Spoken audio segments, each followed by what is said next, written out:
More సంస్థ మదనపల్లి వారు నిర్వహించదలపెట్టినటువంటి ఔత్సాహిక పారిశ్రామికవేత్తల శిక్షణకు పునః స్వాగతం.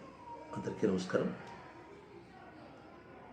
ఇప్పుడు మన శిక్షణలో మరొక ముఖ్యమైనటువంటి అంశం సక్సెస్ స్టోరీస్, విజయగాథలు అంటాం మనం.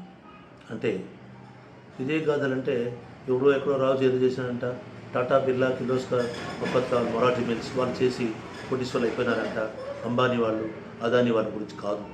స్థానికంగా ఉన్నటువంటి వనరులు సమీకరించుకొని స్థానికంగా ఉన్నటువంటి వ్యాపార వాణిజ్య పారిశ్రామిక అంశాల పట్ల అవగాహన పెంచుకొని ఆ కార్యక్రమాలను తూచా తప్పకుండా పాటించి అమలు జరిపి వాటి ద్వారా వారు సాధించిన విజయాల గురించి మనం చెప్పుకుంటూ వెళ్ళినట్టయితే అది మనకు స్ఫూర్తి ప్లస్ ఒక ముందు బాటగా మనం భావించవచ్చు అనమాట.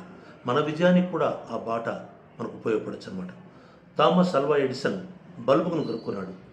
ఆ బల్బును కనుక్కోకముందు ఎన్నో 99 మంది బల్బు కనుక్కోని ప్రయత్నాలు చేసి విఫలమైతే ఆ బల్బు థామస్ అల్వా ఎడిసన్ కనుక్కోవడానికి అవకాశం ఏర్పడింది.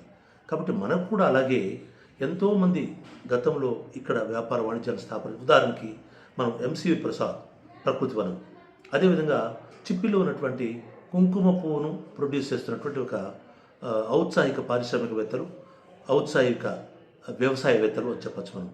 అదేవిధంగా తంబలపల్లిలో ఒక వ్యక్తి, మనకు అందుబాటులో ఉన్న వ్యక్తి మష్రూమ్స్ పెంచుతున్నారు, పుట్టగొడుగులను మనకు అందరూ వాడుతున్నారు ఇప్పుడు. వెజిటేరియన్స్, నాన్ వెజిటేరియన్ అంతా కూడా అందరికీ అవసరమైనటువంటి కనుక ఆరోగ్యవంతమైనటువంటి ఆహార పదార్థం అదొకటి. అదేవిధంగా నాకు తెలిసి కొత్తకోట దగ్గర ఒక అతను ఈ మధ్యనే మన డ్రాగన్ ఫ్రూట్స్ ఎక్కడి నుంచో వస్తాయి, ఇంపోర్ట్ చేసుకుంటున్నాం, అత్యంత ఖరీదైందని చెప్పుకున్నాం. లేదు, కొత్తకోటనే పండించి అతి సరసమైన అందరికీ అందుబాటులో ఉన్న ధరకే అమ్మడం జరిగిందన్నమాట ఇక్కడ.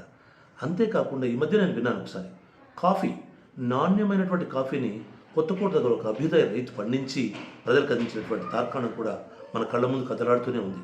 కాబట్టి ఇటువంటి అంశాలను దృష్టిలో ఉంచుకొని మనం ఆ సక్సెస్ స్టోరీస్ని దృష్టిలో ఉంచుకొని బహుశా మీతో కూడా, మీ ముందు కూడా చాలా అటువంటి తార్కాణాలు, నిదర్శనాలు ఉంటాయి.